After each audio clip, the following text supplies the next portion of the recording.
This is TechCrunch.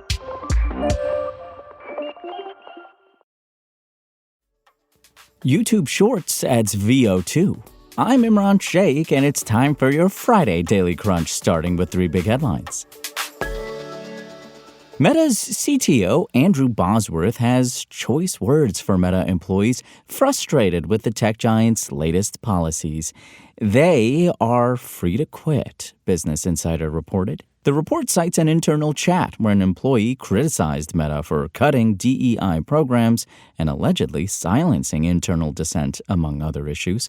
Bosworth responded that any staffer who thinks it's okay to leak to the media because of policy disagreements, quote, should consider working elsewhere, unquote.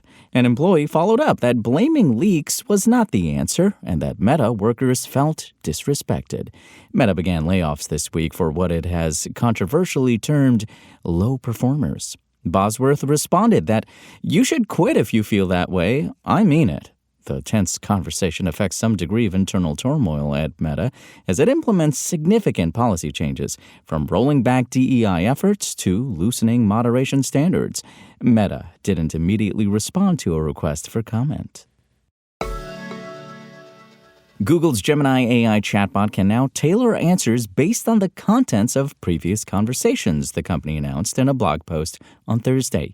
Gemini can summarize a previous conversation you've had with it or recall info you shared in another conversation thread.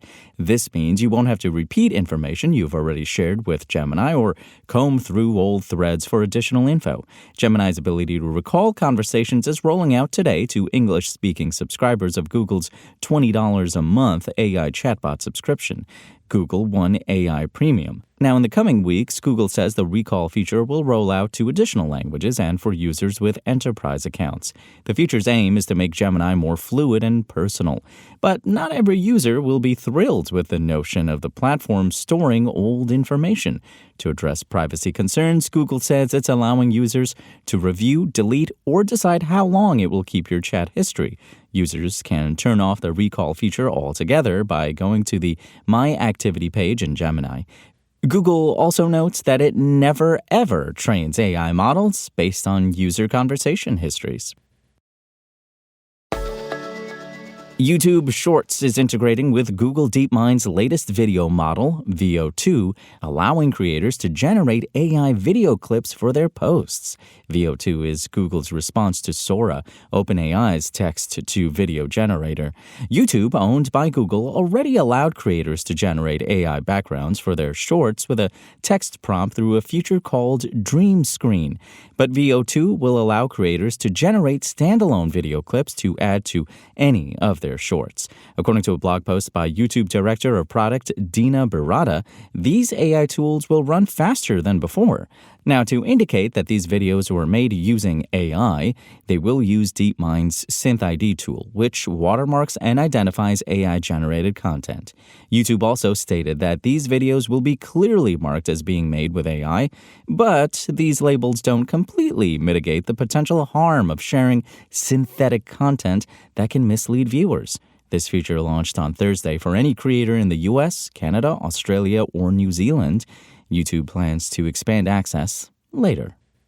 Hey, how about some startup business news? Here's producer Dennis with the latest in about 1 minute. Thank you, Imran. And we begin with Tofu, an AI-driven B2B marketing platform that's designed to bring all of a company's potential marketing campaigns into one space. The platform integrates with the marketing team's existing workflow in tools like HubSpot and Salesforce and uses AI to automatically modify marketing copy for different marketing channels and can personalize marketing content for different customer types. The company just announced a $12 million Series A round.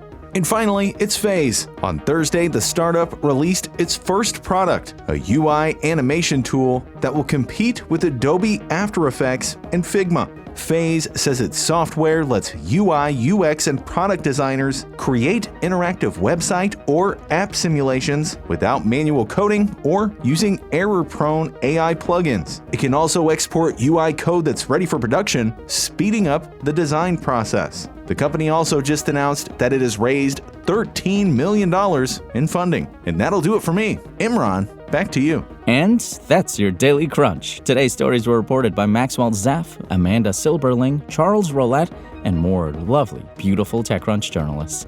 We'll see you here tomorrow. Same tech time, same Crunch channel. And until then, find us at TechCrunch.com.